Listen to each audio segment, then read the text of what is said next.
Shadow Slave. By Guiltythree. Chapter 1293, Defilement. Anang's weathered, wrinkly face grew dark.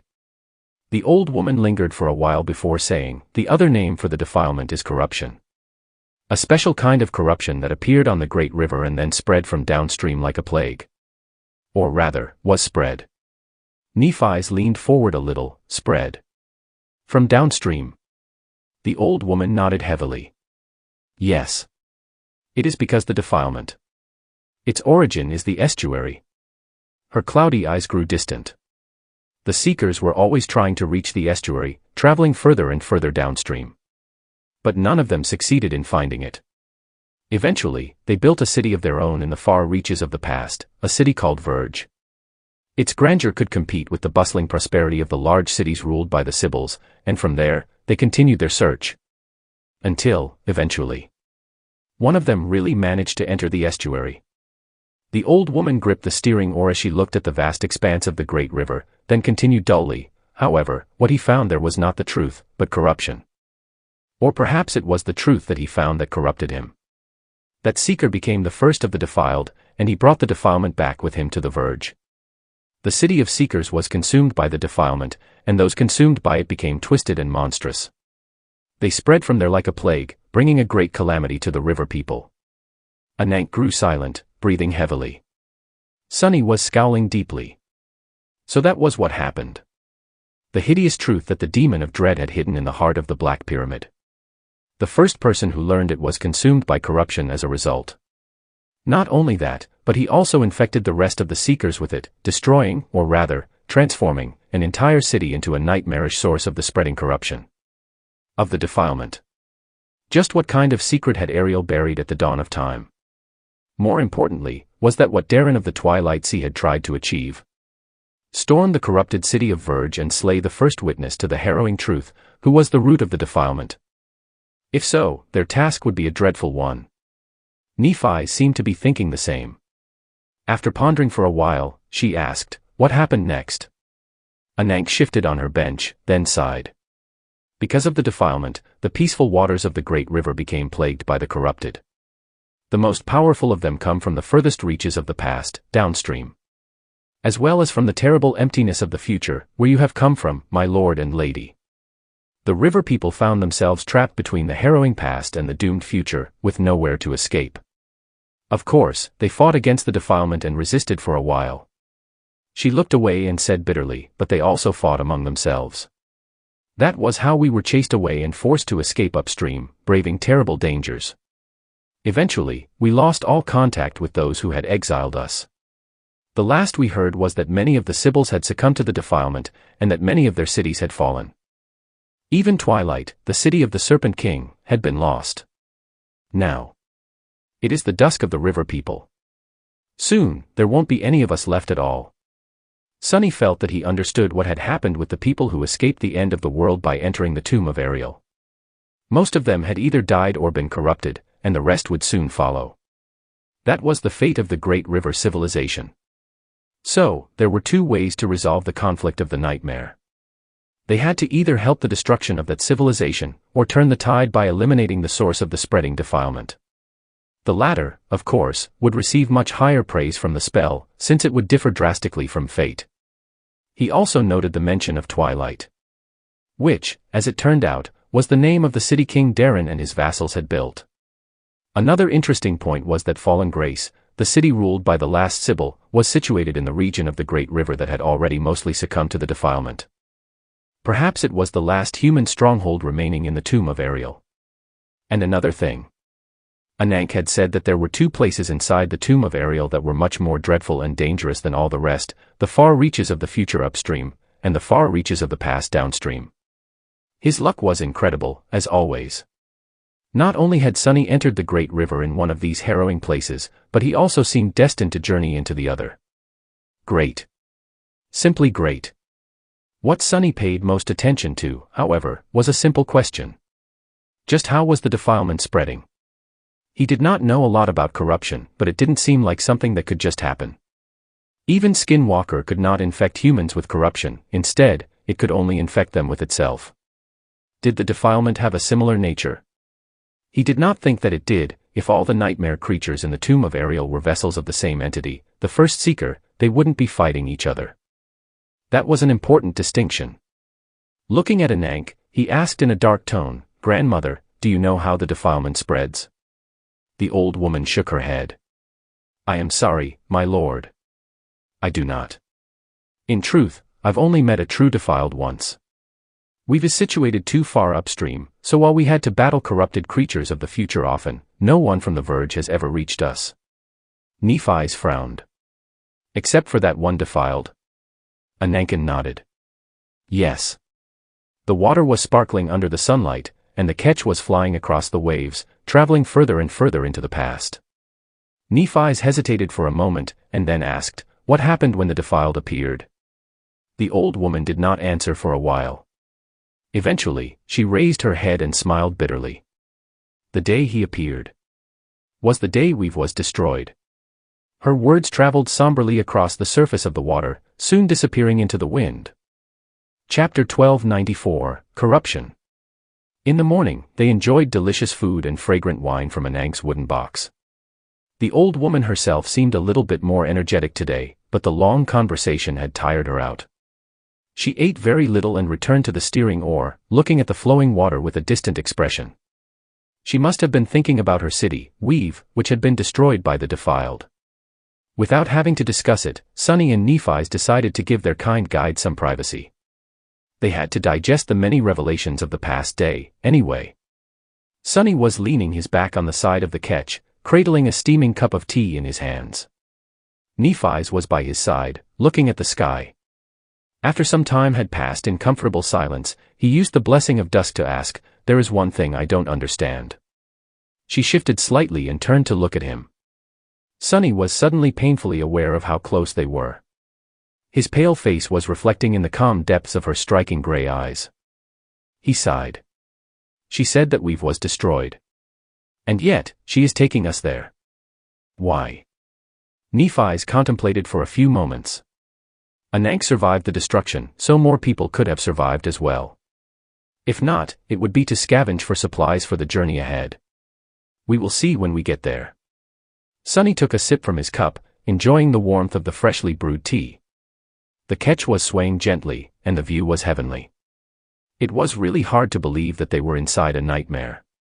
"What do you think about what we've learned so far?" Neff's face darkened a little. She looked away and shrugged. "The situation is better than I thought. It seems we have a clear enemy, at least.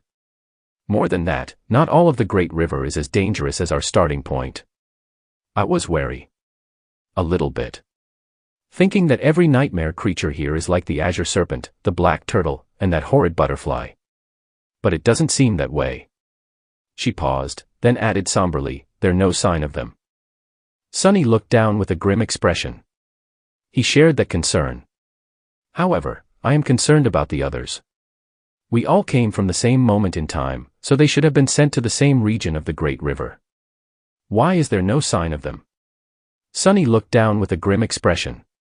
He shared that concern. Cassie, Effie, Kai, Jet, and even Mordred. Where were they? None of them were easy to kill. He firmly believed that his friends were still alive, somewhere out there. Or at least, he wanted to. But it is strange, isn't it? Nephi's glanced at him with a silent question. He frowned. The way we entered the nightmare. As masters, we get to keep our own bodies, true. But we are still supposed to replace someone from that region and era. Whose place have you and I taken? From what Anank told us, there were not supposed to be any humans further than Weave. It doesn't make sense. Nephi seemed taken aback a little. Of course, her reserved expression had not changed even a little bit, however, Sunny knew her well enough to see that she was stumped. "You're right. It is strange." He remained silent for a few moments, thinking. Could it be that the spell had failed to find suitable hosts for the other members of the cohort that far upstream, and so sent them someplace else? Eventually, he shook his head and asked, "Regardless. That defilement. How exactly does it spread? There has not been a single instance of a human from the waking world succumbing to corruption. As far as I know. What really happened to that seeker in the estuary? Nephis did not answer, looking at the sky. After a while, she shook her head. You are wrong. Countless humans from our world have become corrupted. Every sleeper that fails the first nightmare turns into a nightmare creature. Isn't it the same thing? Sonny tilted his head, stunned by that simple comparison. Nephis was right, numerous people had turned into nightmare creatures in the waking world already. It was just that none of them had been of a higher rank than dormant. Because the trials of the spell killed them long before they could set foot on the path of ascension. While she was thinking, Nephis suddenly added in a contemplative tone, as for the seeker who learned the truth of the estuary and brought corruption to the great river. Actually, it reminds me of something you told me once. Sonny raised an eyebrow. Me? She nodded. It was a long time ago, on the forgotten shore. When we were enthralled by the soul-devouring tree, you told me about the lineage memory you had found in its branches. In its description. Wasn't it said that the loathsome thieving bird had gone mad after seeing a glimpse of unknown frozen in the depths of Weaver's eye? He shivered, suddenly consumed by an ominous premonition. What of it? Nephis shrugged. It just reminds me of that seeker. The thieving bird must have been a creature of dreadful power, considering that it managed to steal a daemon's eye. Still, its mind was destroyed by one glimpse at what was hidden in Weaver's pupil. The seeker saw something that he shouldn't have, and became corrupted. Maybe. He brought the forbidden knowledge back with him. Maybe that is how the defilement spreads, people learning the truth of the estuary. Sonny grew quiet, thinking about what she said. The description of the drop of ichor indeed stated that the vile thieving bird had gone mad after seeing the reflection of the unknown in Weaver's eye. Was it perhaps another way of saying that it had become corrupted? And if so, had something similar happened to the first seeker? Was the truth buried by Ariel in the heart of the Black Pyramid the same truth Weaver had witnessed once, and which became forever frozen in the depths of his or hers eyes? You wanted to be free of the truth, so you didn't deserve it. He remained silent for a while, then sighed. Well, that's great. Now, we don't only have to be wary of nightmare creatures, we even have to be careful about what we learn. Damnation. You do know that I am a very curious guy, don't you, Neph? She looked at him, lingered for a bit, and smiled. Oh. I do. You are indeed a very curious guy. Lost from light, who was born from the shadows, rightful heir of. Sonny opened his eyes wide and hurriedly dismissed the mental connection of the blessing of dusk. Hey, hey. Nephis leaned on the side of the ketch and laughed softly. What? He opened his mouth, then closed it again and gritted his teeth. Can you maybe forget that? Forever. Nephis looked away with white sparks dancing in her eyes. Can I? Well, I don't know. I have a very good memory. Sonny stared at her for a while, then scoffed. Admit it, though. You thought it was a bit cool, didn't you? I bet you did. Like you thought Mongrel was. Neph's face suddenly grew still. I absolutely did not. He grinned. Sure, sure. Ah, but I have a good memory too. What was it that you said in that nightclub in NQSC? If I recall correctly. Nephis closed her eyes and yawned. Ah, I am so tired. I think I need to rest now. Sonny laughed. Really? All right, then. Rest well. Chapter 1295, No One Knows. While Nephis was pretending to sleep, Sonny moved to the stern of the ketch and looked at Anank, who seemed to have paid no attention to their conversation. Sensing his attention, however, she turned slightly and asked, Yes, my lord. He hesitated for a few moments. I wanted to ask you about Weaver. The old woman smiled slightly, as if uplifted by his question. What would you like to know? Sonny remained silent for a moment. What didn't he want to know? Demons were surrounded by mystery, and while he slowly accumulated a lot of knowledge about them, much more knowledge than an average human in the ancient times of the dream realm had, most likely, there were still wide gaps in it. The problem was that Anank was not really a person from the dream realm.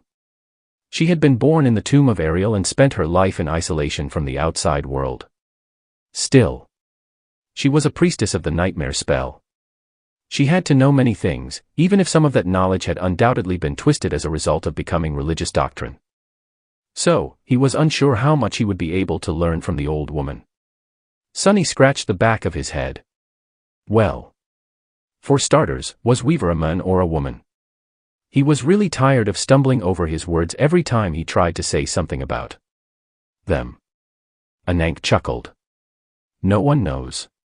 Weaver was a master of lies, after all, so, you should take anything that is known about the demon of fate with a grain of salt. Weaver was the firstborn of the unknown. His, or hers, domain was fate. And just like fate, Weaver was fickle, inevitable, and terrifying. Despite not possessing dreadful battle power, unlike some other demons, the demon of fate was feared the most. Sonny was not surprised. He couldn't imagine a more frightening enemy than someone whose weapon was fate itself. That said, he wasn't sure whether Weaver had been able to control fate, or simply perceive it. The latter seemed more probable, even if everyone had been convinced otherwise. Was that one of Weaver's lies? He inhaled deeply. Who was the unknown, then? The old woman smiled. I don't know. Sonny blinked a couple of times. Well, that is not surprising. There is a reason why that being is called the unknown, after all. Actually, no. Unknown is just the substitute word the spell uses for the runes it refuses to translate. So, the progenitor of the demons is called something else. The priesthood of the nightmare spell probably started calling that being unknown for the same reason I did, considering that they are the carriers of the spell, as well. Or rather, of an ancient, rudimentary version of the spell. He shook his head dejectedly. For someone who has chosen to dedicate their lives to serving Weaver, suffering all kinds of mistreatment and persecution, you and your people don't seem to know a lot about the being you serve. Sonny was afraid that Anank would be offended by his remark, but she simply shook her head. We might not know a lot. But we know all we need. We know that when the gods and the demons started their cursed war, Weaver was the only one who refused to participate. Her weathered face turned somber. And when the flames of that war spread, bringing doom and destruction to all, Weaver was the only one who offered us all a path to salvation. Sonny glanced at Nephi's, who could certainly hear what they were talking about. Wondering what she thought about all that, he asked, that path to salvation is the nightmare spell? Anank nodded. Indeed. The nightmare spell was created by Weaver and entrusted to us in order to save us all from the doom that demons brought upon. And there it was. A proclamation of a hidden truth that Sonny had tentatively considered before, but was never really sure of. That the purpose of the spell was not cruel and sinister in nature, but instead fundamentally benevolent. Albeit still cruel. However, if that was what Weaver had told people like Anank, could that truth really be trusted? She had just described the demon of fate as a master of lies, after all, and said that everything about Weaver should be taken with a grain of salt. Nevertheless, Anank seemed to believe in the benevolence of the nightmare spell wholeheartedly. That was rather strange. How should I put it? The old woman, despite her age and wisdom, seemed a little bit naive. Sonny and Nephi's were not the worst people from the waking world by far, but even they had briefly contemplated attacking and killing her after discovering the catch. Yet she had never been on guard against them, instead treating them with utmost sincerity. Her unwavering trust in Weaver was just the same.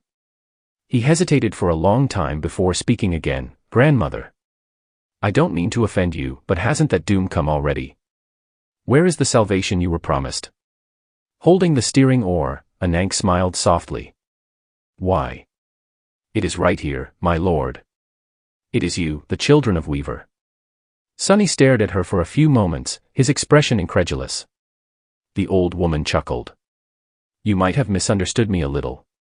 When I spoke of salvation, I did not mean that my elders, who had accepted the mission of caring for the nightmare spell from Weaver, hoped to save themselves. The Doom War. It threatened to destroy all life, all humans, and all beings, everywhere, forever. So, what they really wanted to save was the future. She paused for a few moments, took a shaky breath, and added, it might be strange to say this while sailing into the past, but the future. It is still ahead, and so, it can still be saved. Sonny pursed his lips. The dream realm was already a dead world, with only nightmare creatures populating its hellish expanse. And now, the spell had even infected Earth with the same plague that had destroyed it, forcibly pulling more humans there. In an attempt to do what? He sighed. How exactly are we supposed to save the future? We can't even save ourselves. The old woman shook her head. That is for you to know, my lord. Although I am a caretaker of the nightmare spell, I am not a person it was meant for. All I can do is help those chosen, like you, brave the thorny path. As much as I can, with what little power I have. She smiled. Even if it's just for a short while. That is enough for me. Sonny remained motionless for a few moments, then rubbed his face. Well, isn't that convenient?